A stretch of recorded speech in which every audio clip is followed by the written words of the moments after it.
Isa pong maganda at malamig na umaga sa inyong lahat. Hinihiling ko po sa inyo na bigyan niyo po ng pansin, halaga ang bidyong ito sapagkat dito po nakasalalay ang inyo at ang ating kaligtasan. Maunawaan niyo dito kung bakit may hadlang na maunawaan niyo ang mga katotohanan ito.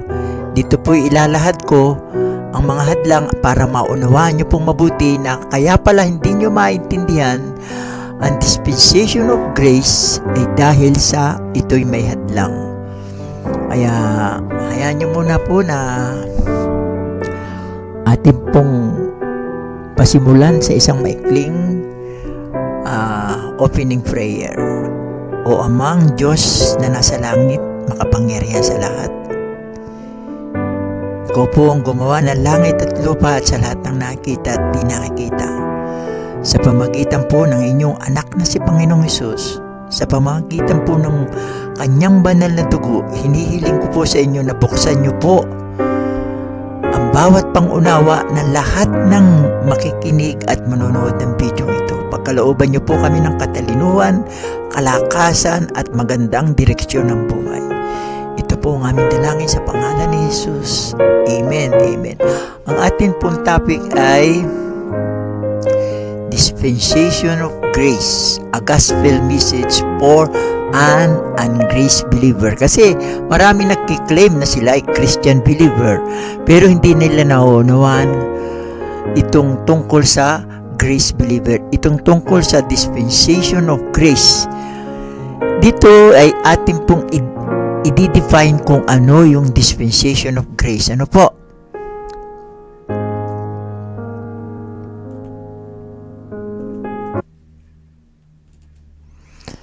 I-define po natin ito. Yan. Dispensation of grace refers to a distinct period of God's plan where salvation is offered freely by grace through faith, not by works, rituals, or law-keeping. It's centered on the unfinished work. It's centered on the finished work of Jesus Christ and revealed primarily through the Apostle Paul's writings. Yan po. Kaya yan po yung definition ng grace. Ito po hindi haka-haka. May verse po nito. Kung titingnan natin doon sa simula ng ating PowerPoint, meron pong verse. Gospel message for an ungraced believer. Ito po yung Ephesians 3:2, Romans 6:14, and Titus 2:11. So, yan po yung mga verses ng ating dispensation of grace. Kaya ito po hindi hakaka. Hindi po natin ito masasabing ito'y bagong denomination o bagong religion. Hindi po. Ito po ay matagal na. Ano ang time frame nitong dispensation of grace? Ang time frame po nito, yan po, begins after Christ's death and resurrection and continues through the present age. So, ito'y nagsimula pagkatapos po ng ilang sandali na mamatay ang ating Panginoong Jesucristo at umakyat sa langit. Kasi, yung pong pagkatapos po ng ating pagkamatay ng ating Panginoong Jesucristo at umakyat sa langit, yun po ay under pa tayo ng dispensation of the kingdom of God. Nagsimula lang po yung dispensation of grace pagkatapos na i-reveal face to face ng ating Panginoong Jesucristo na nasa langit na nasa langit, hindi dito sa lupa, kasi walang naintindihan si Apostle Paul noong narito pa si Christ sa lupa. Siya ay Pariseo, siya ay kalaban ni Kristo. Kaya nung umakyat sa langit ang ating Panginoong Jesucristo, ano pong nangyari? Siya ay tinawag, kinausap at sa kanya inireveal itong dispensation of grace. Kaya meron po tayong 13 books. Tandaan nyo ha, napakalino po nito. Kaya sana pakinggan nyo po ito, panoodin sa simula hanggang katapusan. Meron pong 13 books na ibinigay na ginawa. Kasi yun inireveal, pinahayag ng ating Panginoong Kristo na kaya tayo meron 13 books na doon natin maintindihan kung ano yung revelation ng ating our risen Lord Jesus Christ sa ating Apostle Paul. Inuulit ko, nung nabubuhay ang ating Panginoong Kristo dito sa lupa, walang business.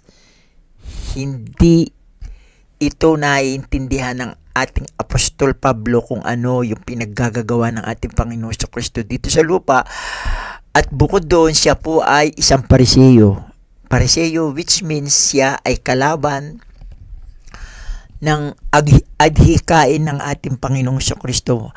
Marami po siyang pinapatay na tagasunod ng ating Panginoong Kristo. Maraming ipinabalanggo at marami siyang tinugis. Siya po yung number 1 na kalaban po. Number 1 enemy ng grupo ng mananampalataya noong kapanahunan ng ating Panginoong Kristo. So, binigay ko na yung time frame. Ngayon, means of salvation, anong kahulugan ng kaligtasan natin dito? People are saved by trusting in Christ's death, burial, and resurrection. 1 Corinthians 15, 1-4. So, yun lamang po. Yun lamang po para maunawaan natin yung kahulugan ng ating kaligtasan. Tayo ay maliligtas sa pamamagitan ng pag-trust natin. Kailangan magkameron tayo ng trusting in Christ's death, burial, and resurrection. Not by obeying Mosaic law. Hindi na po natin kailangan yung sundin yung mga batas na ibinigay ng Diyos sa ating propeta na si Moses. Hindi po na yung kailangan. Kasi hindi po ito nangangahulugan na kung hindi natin susundin yung mga batas, tayo ay magiging, kahit na tayo maging masama, tayo ligtas pa rin. No, hindi po ganun ang ibig sabihin ng kahulugan nito. Ang ibig sabihin po ng kahulugan nito na kapag tayo nanampalataya sa ating Panginoong Kristo, siyempre, of course, sino pa ang nasa ating puso kundi ang ating Panginoong Kristo. So, ano ang ating gagawin? Ang Panginoong Kristo pa ay gumawa ng masama? So, hindi. Meron ba siya ng kasalanan? Wala.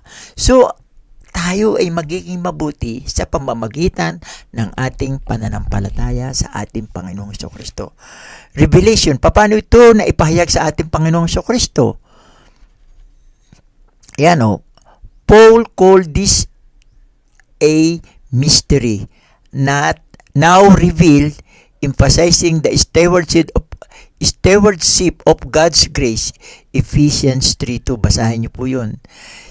Ito po'y kakaiba sa ibang dispensation. Unlike previous period like law or promise, pag sinabing law, ito'y under ni Moses. Pag sinabing promise, ito ay under ni Abraham. This dispensation highlights unmerited favor and the universal effort of salvation to both Jews and Gentiles. So, yun po ang ibig sabihin. Ano po? At inuulit ko yung scriptural anchors nito ay yung Ephesians 3:2, yung kanina na binuklat natin. If ye have heard of the dispensation of grace of God which is given me to you word. So, ibinigay sa kanya at ipinahayag naman sa atin ni Pablo. Doon naman sa Titus 2:11, doon sa Romans 6:14, for sin shall not have dominion over you, for you are not under the law but under grace. So, wala na pong dominion sa atin yung kasalanan, sapagkat tayo ay hindi nasa ilalim ng batas, kundi tayo ay nasa ilalim ng biyaya ng ating Panginoon Kristo. Kaya nga, dispensation of grace of God, of the grace of God. Titus 2:11 sabi, "For the grace of God that bringeth salvation had appeared to all men." Na ang biyaya ng Diyos na nagbibigay ng kaligtasan ay ibinuhos o nakita ng lahat ng tao. Narinig ng lahat ng tao. Ito po yung pinakaano dito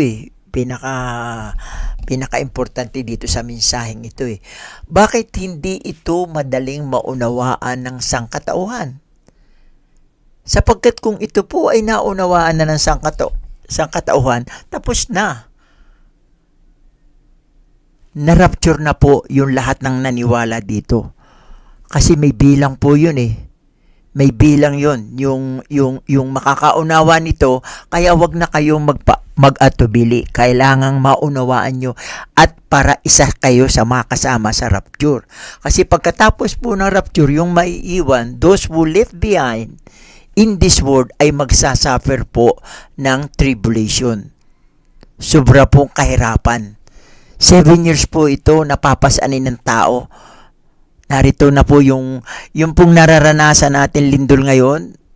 Yun po siguro ikasampung lakas lamang ng darating na lindol sa 7 taong kahirapan. Tribulation. Babaksak ang mga malalaking tipak ng yelo. Babaksak ang mga bituin. Magtatagutom. At ang kahulihan, magkakameron po tayo ng Armageddon, yung pong digmaan. Hindi po natin alam na dito sa Armageddon na ito, na mangyayaring ito, sa dami po ng mga naimbento ng tao na mga missiles, baka dito po yun magaganap na pumutok. At marami po ang mamamatay. At kung kayo makakasurvive dito, kasi sa loob ng 7 taong ito, meron po dito magpapahayag magpapahayag ng kaligtasan. Pero yun po yung ibang dispensation na ibabalik po uli, i-resume po uli yung tinatawag na dispensation of the kingdom of God. Ibabalik po yun, magkakameron uli ng binyag, samantala ngayon, sa kapanahon ng ito, doon sa sinusunod nating dispensation of grace of God, ay wala pong binyag sa tubig. Ang binyag po natin ngayon ay Espiritu. We are all baptized by one Spirit into Christ, into the body of Christ. Hindi po yung tubig, kaya ibabalik po muli yun, yung inyong mga nakagawian. Ito, ginagawa ko rin nung una dahil hindi ko pa ito naintindihan. Kaya ako'y lubos na nagpapasalamat sa Panginoong Jesucristo kasi nabuklat ko yung 13 ebanghelyo ng ating Apostol Pablo na kaya yun ang naunawaan ko. Naunawaan ko ng lubos. At ako'y hindi naliligaw. Sapagkat kung walang katotohanan, kung walang kapararakan, yung mga isinulat ni Pablo, kami na po yung pinakakawawang tao na naniniwala at sumasampalataya sa ating risen Lord Jesus Christ sa pamamagitan ng mga sulat ng ating Apostol Pablo, sa pamamagitan ng ebanghelyo ng ating Apostol Pablo. So yun po.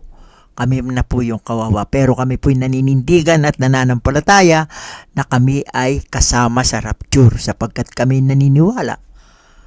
Simply believe lang and trusting to the death, burial, and resurrection of our Lord Jesus Christ. Yun po, wala na pong iba.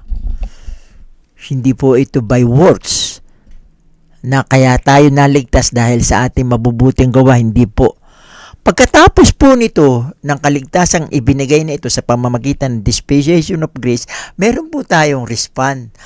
At ang ibig sabihin po noon, tayo po ay susunod sa Kanya. Which mean, pag sinabing susunod, meron din po yung gawa. Susunod po tayo sa Kanya after we save. After po ng salvation natin. Magre-response po tayo. Yun po ang ibig sabihin nun para malibanagan nyo po ng gusto. Ano po? So bakit hindi ito madaling maunawaan ng sangkatauhan? Basahin natin. Yan. Basahin natin. The God of this world has blinded the minds of the unbelieving so that they might not see the light of the gospel of the glory of Christ, who is the image of God. 2 Corinthians 4:4. Sino sumulat ng 2 Corinthians 4:4? Ang atin pong Apostol Pablo, sa pamamagitan ng pahayag din ng ating Panginoong Kristo sa kanya. So siya ang sumulat niyan. So sino ang bumubulag sa atin? Sino ang nagtatalokbong sa ating kaisipan, sa ating puso, para hindi natin maunawaan ang mga sulat na ito, ng mga ebanghelyong ito? Buksan natin ang ating Biblia, saglit. Yan, para maunawaan natin mabuti. Babasahin ko po. Babasahin natin simula sa 2 Corinthians chapter 4 verse 3. Babasahin natin sa Tagalog. At kahit ang aming ebanghelyo ay natatalokbungan pa, ito ay may talokbong lamang sa mga napapahamak. So, ito ay may talokbong lamang. Ito hindi naunawaan doon sa mga taong mapapahamak, doon sa mga taong hindi nagbibigay dito ng pansin, doon sa mga taong hindi ito sinoseryoso, doon sa mga taong hindi ito niyayakap. Mapapahamak sila. Ibig sabihin, they will not save. Yung buhay nila, ang kanilang kaluluwa ay hindi safe, hindi ligtas. So, yun pong ibig sabihin. Tapos, yung kasunod na verse, anong sabi sa kasunod na verse? Sa kanilang kalagayan, binulag ng Diyos ng sanlibutan ito ang pag-iisip ng mga hindi mananampalataya. Kayo man ay nagbabasa ng Bible, kayo man ay sumisimba, kayo man ay nananalangin, kayo man ay sumusunod at relihiyoso kayong tao, pero hindi nyo ito naunawaan, ibig sabihin, ibinibilang na rin kayo sa mga hindi mananampalataya. So, masakit pong pakinggan. Diba? Susundan natin upang huwag nilang makita ang liwanag ng ebanghelyo ng kaluwalhatian ni Kristo na siyang larawan ng Diyos. Yan po ang Tagalog verse noon. Translation sa Tagalog noong nitong binabasa nating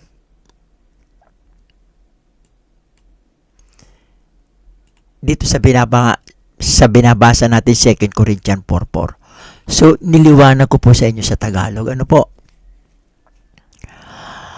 Nahihirapan ang mga tao na tanggapin ang dispensation ng biyaya dahil aktibong binubulag ni Satanas ang kanilang pangunawa. Yung kanilang kaunawaan, binubulag ni Satanas, tinatalokbuhan, sinasanggahan. Hindi lamang ito kamangmangan, ito ay spiritual na hadlang. Biro niyo yan. Hindi lamang ito kamangmangan, kundi ito ay spiritual na hadlang.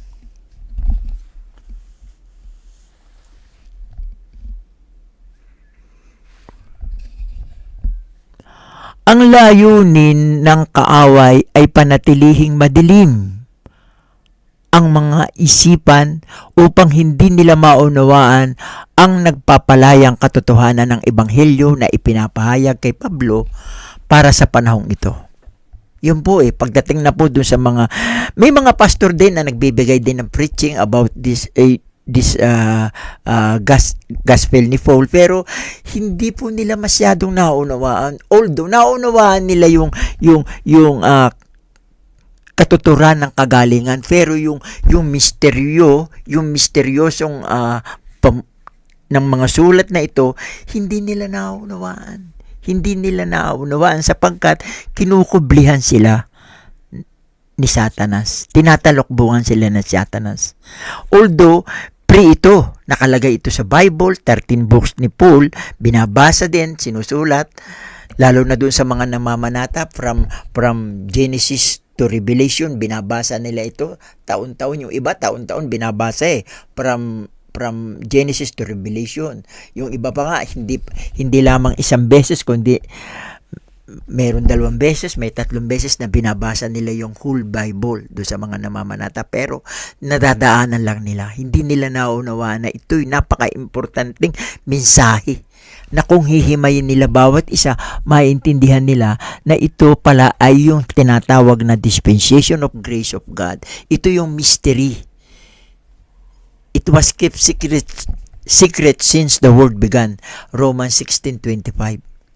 Na nag-i-establish sa atin, na nagpapalakas sa ating pananampalataya kung ating maunawaan. So, yun pong ibig sabihin nito.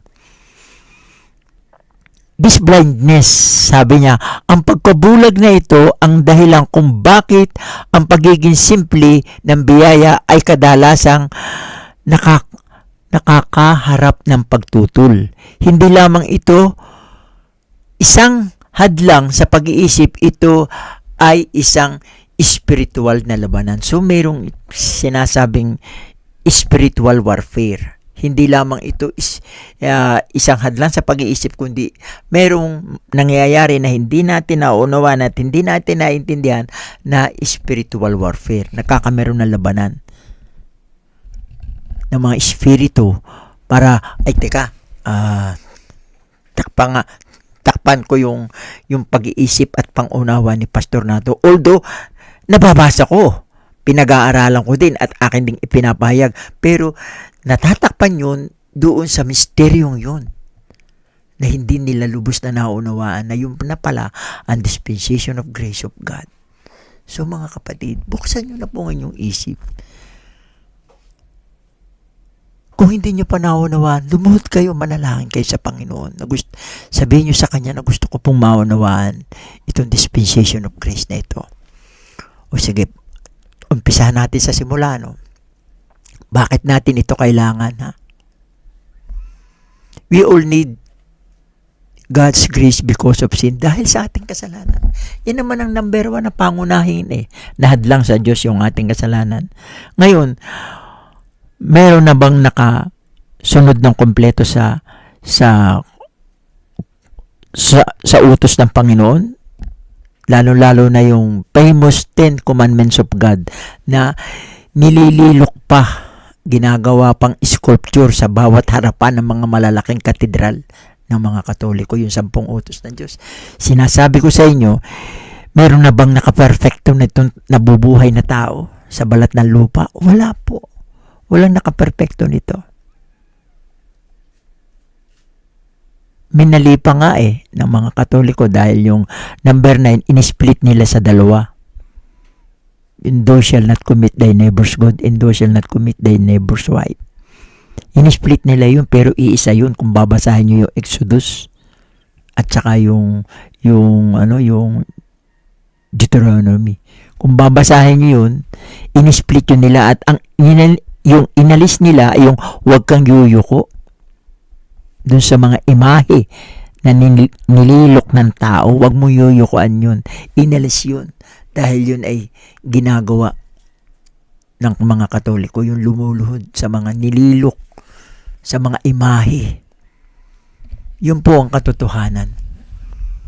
Pero nirerespeto ko po yung mga idealismo ng mga Katoliko dahil dyan po ako nagsimula. Matagal po akong Katoliko at sila po nirerespeto ko. Kung yun ang kanilang paniniwala, why not? Hayaan natin sila. Ang tao ay bibigyan natin ng kalayaan sa kanilang mga paniniwala. Pero pag ang pinag-usapan po ay katotohanan, ito po yung katotohanan. Na kayo ay itinatago ni Satanas sa katotohanan sa pamamagitan ng kanyang pagbubulag ng inyong kaisipan at ng inyong mga puso. So, ano sabi dito? Yan all have sinned and fall short of the glory of God. Kaya nga walang nakaperpekto po. Kung ang pag-uusapan natin ay batas, walang nakaperpekto. Basahin natin itong Romans 3:22-31 sa Tagalog. Subalit ngayon ay pinahayag ang pagiging matuwid ng Diyos na hiwalay sa kautusan at pinatutuhanan ng kautusan at ng mga propeta. Ang pagiging matuwid ng Diyos sa pamamagitan ng pananampalataya kay Jesucristo sa lahat ng mga sumasampalataya sapagkat walang pagkakaiba. Yamang ang lahat ay nagkasala at hindi nakaabot sa kaluwalhatian ng Diyos, walang pagkakaiba. Kahit anumang uri ng tao, ikaw man ay Israelita, ikaw man ay Hintil, ikaw man ay Hudyo, ikaw man ay Amerikano, Pilipino, Hapon, Inchik, Indian, lahat po ng tao sa buong mundo walang nakaperfecto. Ano po? Sila ngayon ay itinuturing na ganap ng kanyang biyaya bilang kaloob sa pamamagitan ng pagtubos na kay Kristo Jesus.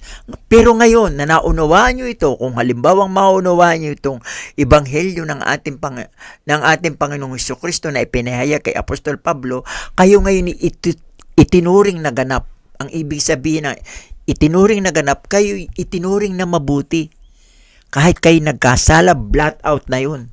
Wala na yung inyong kasalanan. At makakaharap na kayo sa Diyos. Alam nyo ba na walang makakaharap sa Diyos? Sapagkat ang Diyos ay banal. Ang tao ay makasalanan. Kaya mahirap pong pagsamahin yan. Pero sa pamamagitan ng ginawa ng ating Panginoong Hesukristo, siya ay namatay sa krus na atin namang sasampalatayanan at sinampalatayanan ko, tayo'y makakaharap na sa Kanya sapagkat tayo itinuturing ng ganap.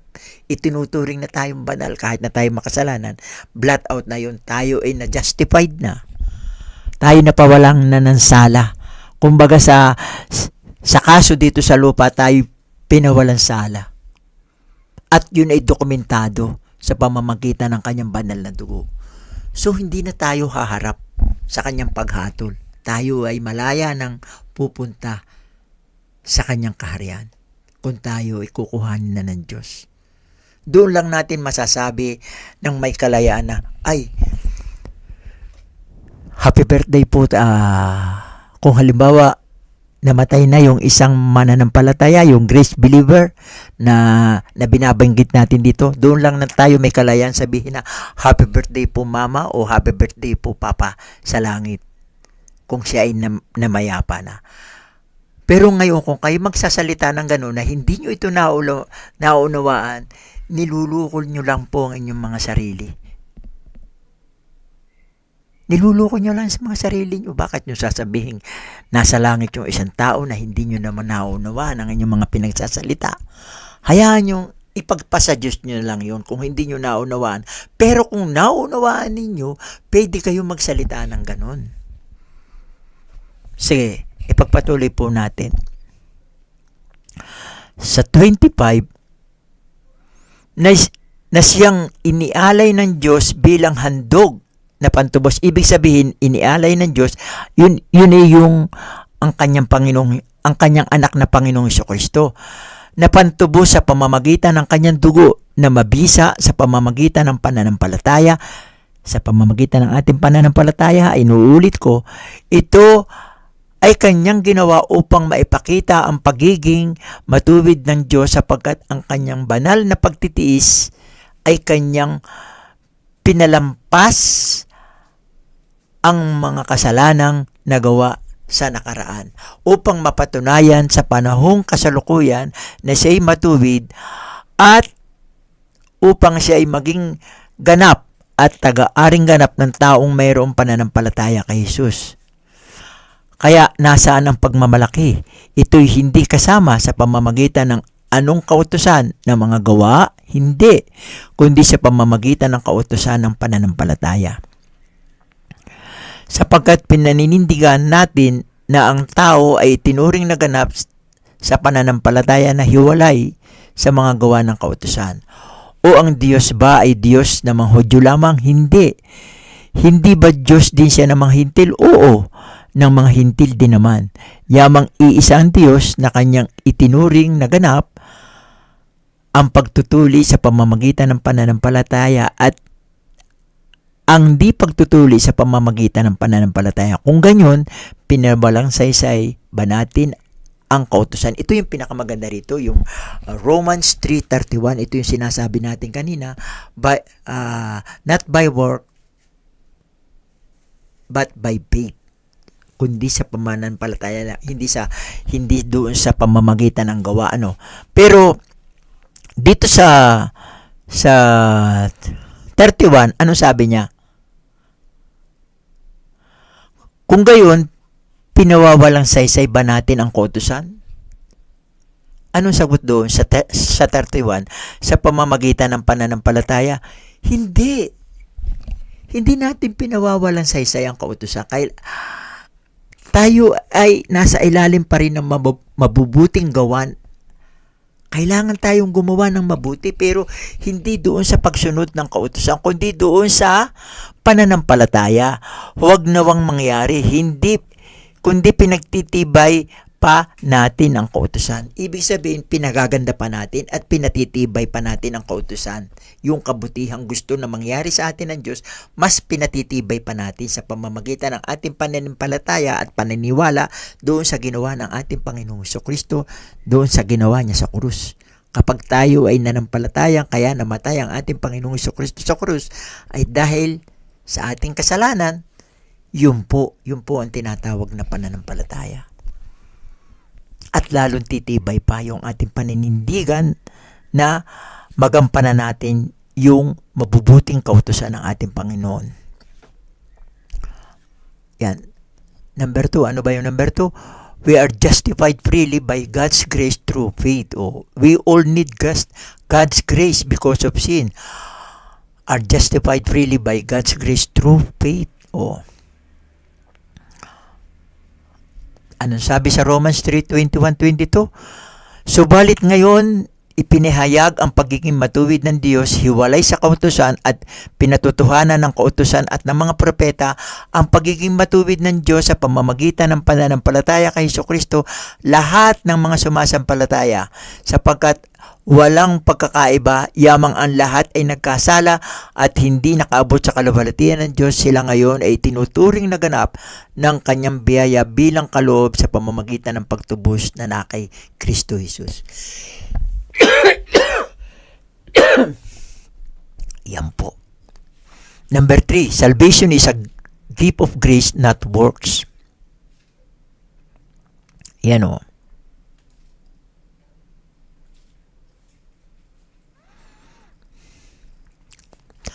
For by grace you have been saved through faith, and this is not your own doing. It is the gift of God, not a result of work, so that no one may boast. Ito po yung aking sinasabi kanina.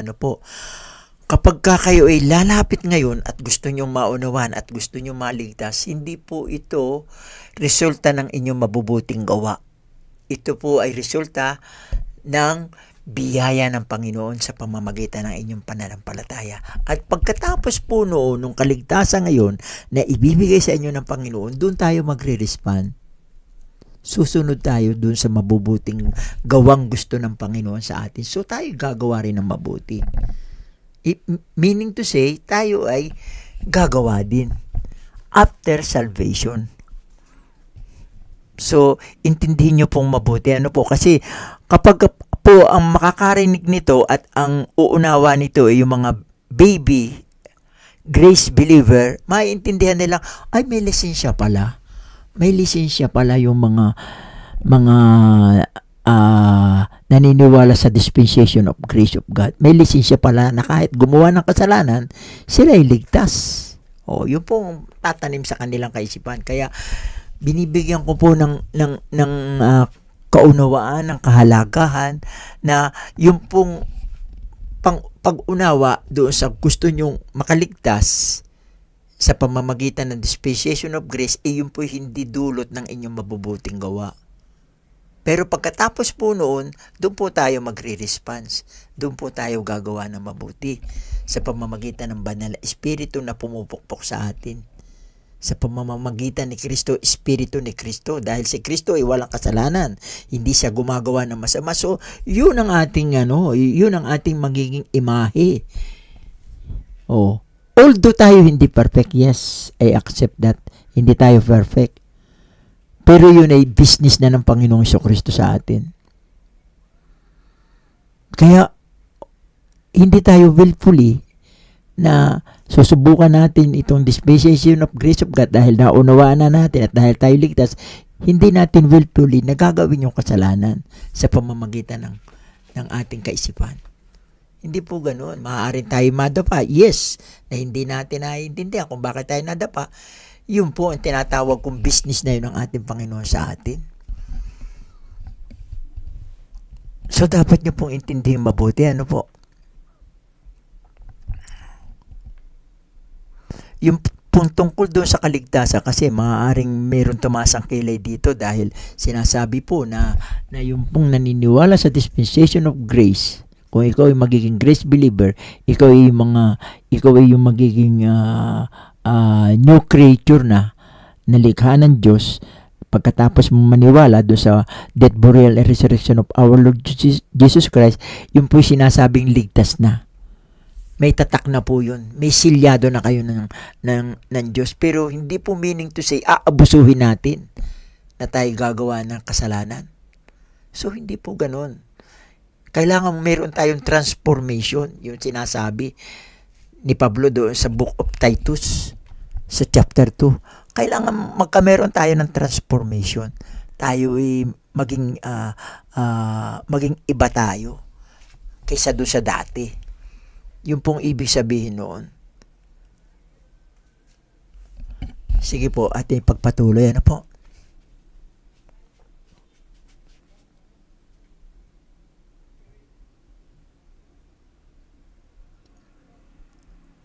Yan.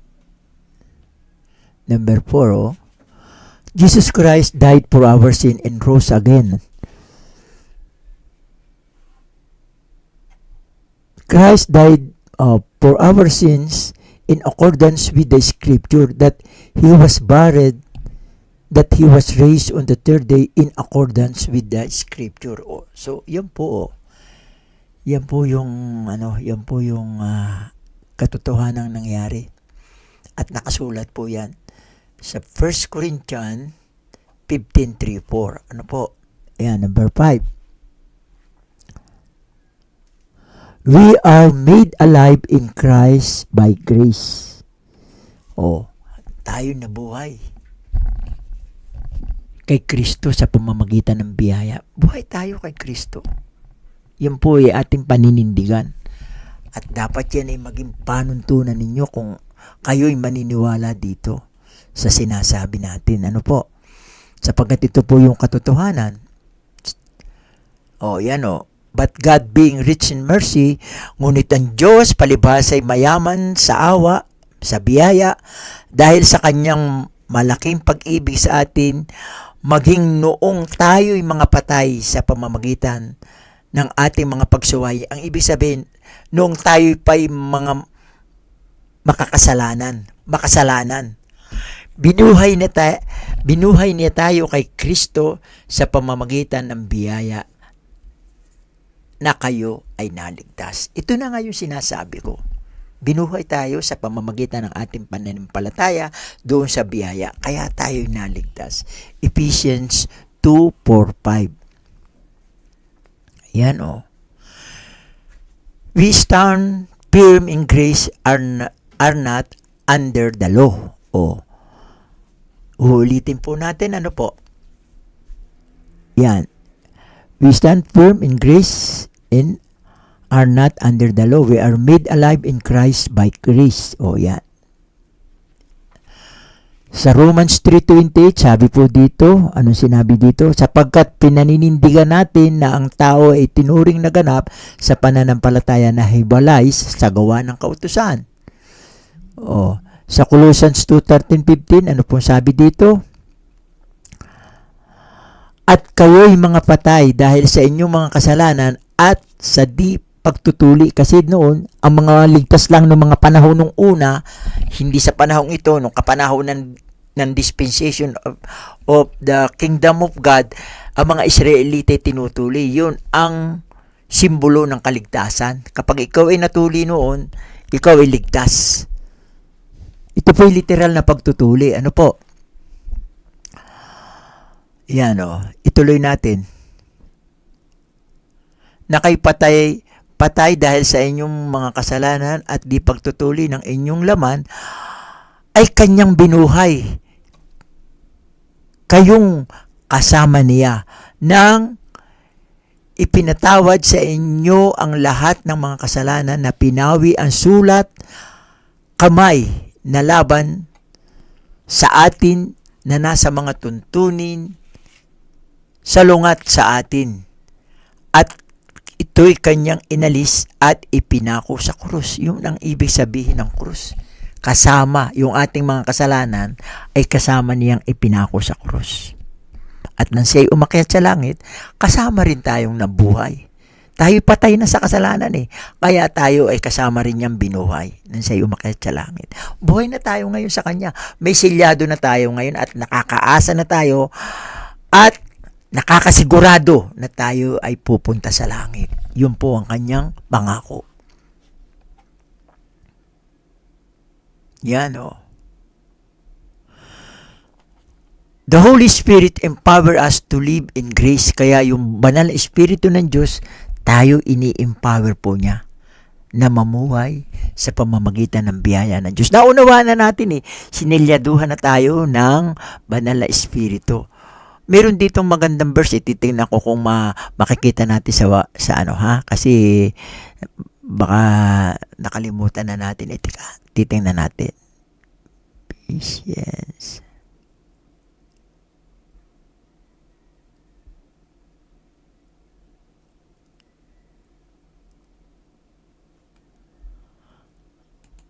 Yan, titingnan natin kung ito nga yun kasi hindi ko sigurado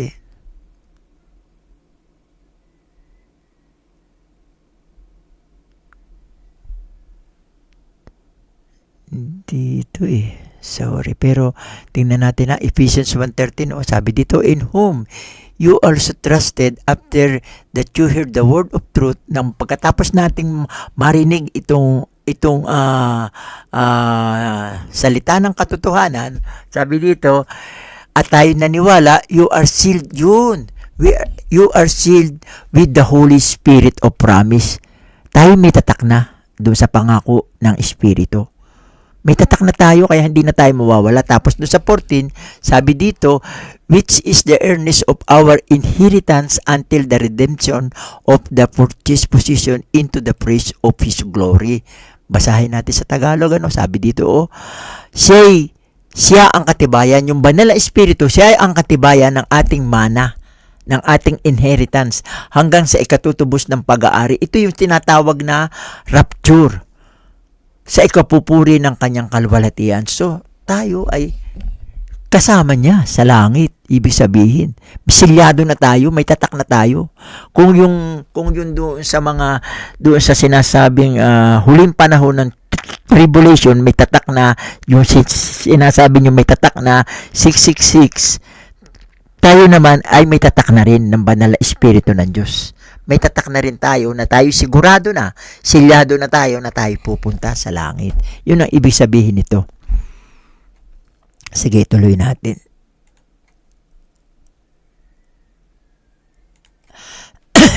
Yun po ang ibig sabihin nito. Ano po? Yan Sabi dito, sapagkat pinalaya na kayo ng kautusan ng Espiritu ng buhay kay Kristo Jesus mula sa kautusan ng kasalanan at kamatayan. So tayo pinalaya na. We are free. Meron na tayong liberty. Meron na tayong freedom. Ano po?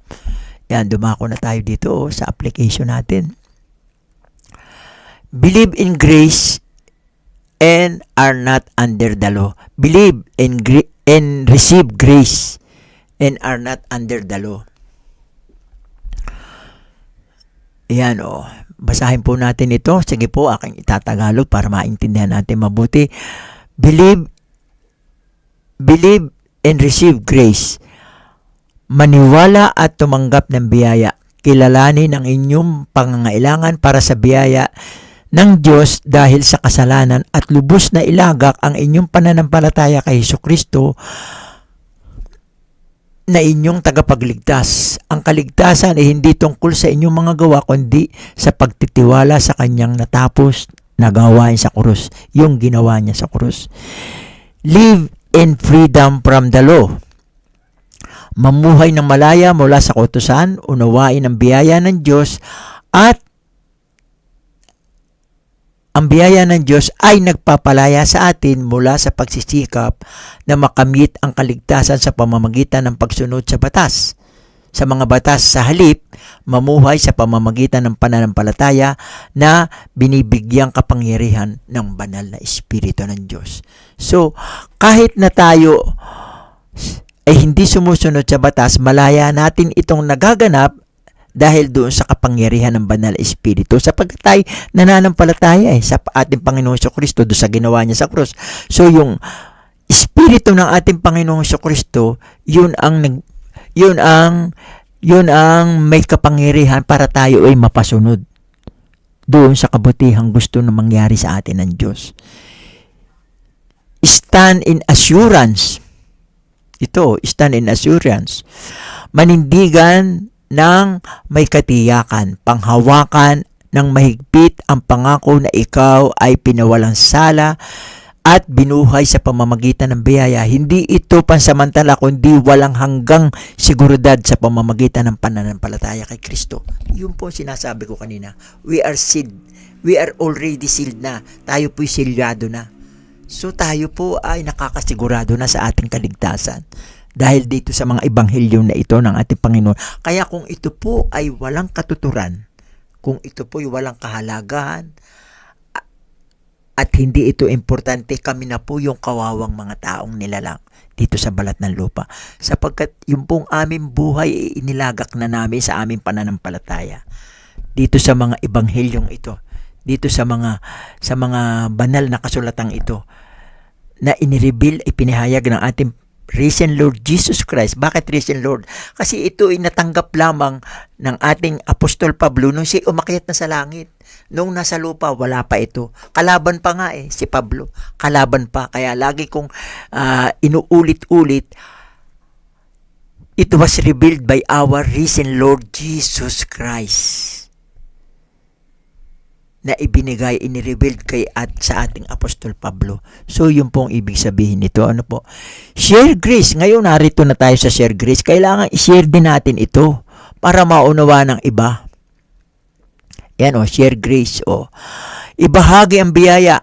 Hikayatin ang iba na nahihirapan sa legalismo, doon sa legalism, o sariling pagsisikap. Doon sa nagsiself-effort na malaman ang kalayaan at kapangyarihan na matatagpuan sa ebanghelyo ng biyaya na inihayag ni Pablo. Kailangan i-share din natin ito Kaya nga ako gumagawa po ng ganito. Ako ba'y nagkakapera dito? Hindi po. Kaya po ako'y gumagawa ng ganito sa aking sariling pagsisikap. Gusto kong ma-share ito sa lahat ng hindi pa nakakaunawa. Wala po itong pinipili. Baka sabihin nyo sa inyong sarili, ay hindi na ito pwede sa akin dahil ako'y makasalanan. No! Big no! Dahil kapag ito'y oras na unawaan nyo, naintindihan at inyong isinabuhay sa inyong sarili, inyong tinanggap, kayo po'y ipapawalang sala ng Panginoon. Kahit anumang uri ng inyong kasalanan, kahit kayo naging mamamatay tao, kahit na kayo naging magnanakaw, kahit na kayo naging rapist, o naging public enemy number 1 ng Diyos at ng lipunan, kayo po'y ipapawalang sala sapagkat yun ang kanyang pangako. Yun ang kanyang isinulat. Yun ang kanyang itinagubilin sa ating Apostol Pablo. Na pag pinaniwalaan natin yung ginawa niya sa krus, kaya siya ay namatay, kaya siya inilibing at nabuhay dahil sa ating kasalanan. Boom! Wala na po. Mabablot out po yung ating mga kasalanan. So tayo po ay dumako na sa ating conclusion. Ano ba yung ating conclusion? The gospel of grace is the good news. Alam niyo po ang katotohanan, kasi pag tayo ay merong Bible na nasalin sa Tagalog, nakikita niya natin doon sa labas ng Bible, the good news, yung mabuting balita. Pero kung tutuusin po, yung pong tinatawag na good news, yun lamang pong 13 ebanghelyo ng ating Apostol Pablo na inirevealed ng ating Panginoong Kristo. Yun po lamang po ang maaari natin tawaging the good news. Pero kaya nga sinasabi ko sa inyo, nirerespeto ko kayo kasi kung yun ang inyong paniniwala, sino ako? I'm nobody para kayo hadlangan doon. Kasi yun ang inyong paniniwala Yun ang inyong belief. So, yes. Pero ang katotohanan po, yung 13. 13 ebanghelyo lamang ng ating Apostol Pablo, yun po ang mabuting balita. Kaya po, ito po yung ating conclusion, the gospel of grace is the good news. Sige, ating bigyan ng kahulugan. Basahin nyo yan at ipapaliwanag ko sa inyo sa Tagalog. Ang ebanghelyo ng biyaya, ang mabuting balita na ang Diyos ay malayang nag-aalok ng kaligtasan sa pamamagitan lamang ng pananampalataya kay Hesukristo.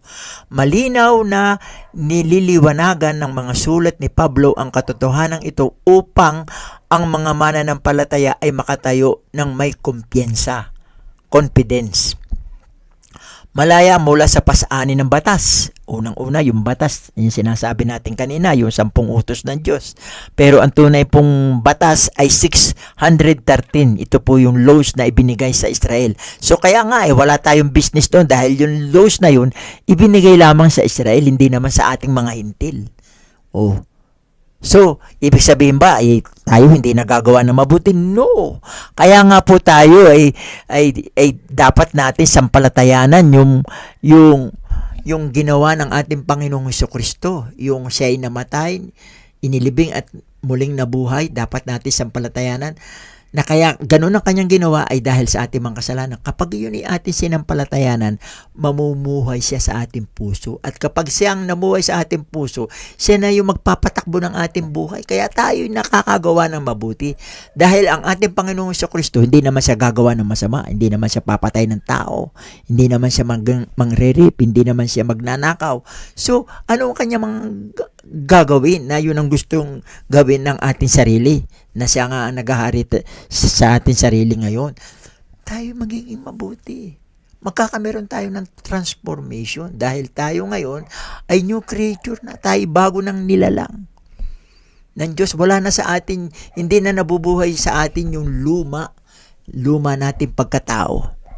May verse din po niya sa Colossians at saka sa Ephesians. Put off the old sinful nature and put on your inner man, doon sa iyong puso. Ano po?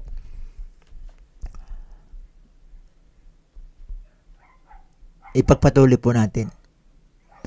Malinaw na nililiwanagan ng mga sulat ni Pablo ang katotohanan ito upang ang mga mananampalataya ay makatayo ng kumpiyansa, malaya mula sa pasaani ng batas, lumalakad sa biyaya at kapangyarihan araw-araw.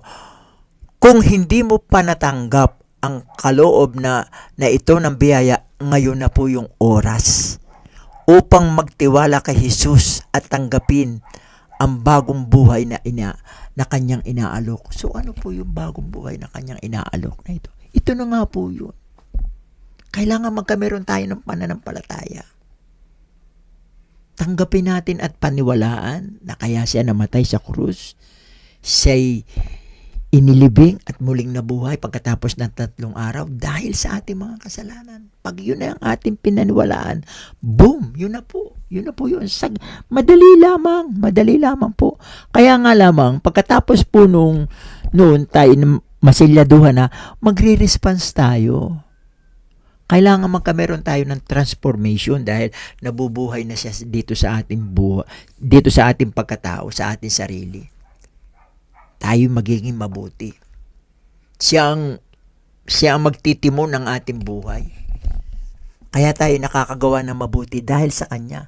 Dahil iniibig natin siya. Dahil sinasampalatayanan natin siya. So kung ano yung mga ayaw niya, dapat hindi natin gawin. Sige, pagpatuloy po natin. Naway punuin ng biyaya ng Diyos ang inyong mga puso ng kapayapaan at katiyakan habang ikaw ay nabubuhay araw-araw bilang isang bagong nilalang. Ito yung sinasabi ko kanina. 2 Corinthians 5:17. Kung ikaw ay na kay Kristo, ikaw ay isa ng bagong nilalang na pinawalan sala sa pamamagitan ng pananampalataya at binigyan ng kapangyarihan ng Espiritu. Inuubo pa po tayo. So sige po, tayo po ay muling dumako sa ating closing prayer. Ano po? Amang Diyos, hinihiling ko po sa inyo sa oras na ito, doon sa mga hindi pa po nakakaunawa ng dispensation of the grace of God na kayo po'y magmilagro sa aming mga buhay. Baguhin niyo po kami, Panginoon.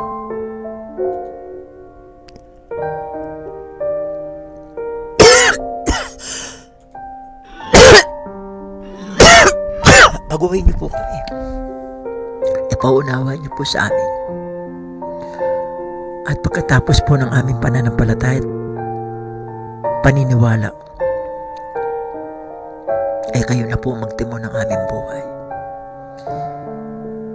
Pagkatapos po ng aming pananampalataya at paniniwala, sigladuhan niyo na po kami ng inyong banal na Espiritu para po makasigurado na po kami sa kaligtasan at hihintayan na lang po namin ang inyong pag-rapture sa aming mga buhay. Panginoon, buksan niyo po ang aming mga puso at katalinuhan, ang aming mga isipan, Panginoon. Sa pamamagitan ng mensaheng ito, nawa po'y magsilbing malinaw, magliwanag ito sa kaisipan ng bawat taong mga nanonood at nakikinig sa bidyong ito. Lord, salamat po sa mga buhay na pinagkaloob niyo po sa amin. Patuloy niyo po kaming i-bless araw-araw. Patuloy niyo po kaming samahan. Huwag niyo po kaming hayaan na kami malugmok dahil sa kahirapan. Kundi kami po ay aakayin mo at ibabangon mo sa iyong mga biyaya. Salamat po. Ito po ang aming dalangin sa pangalan ni Jesus. Lahat ay magsabi ng Amen. Amen.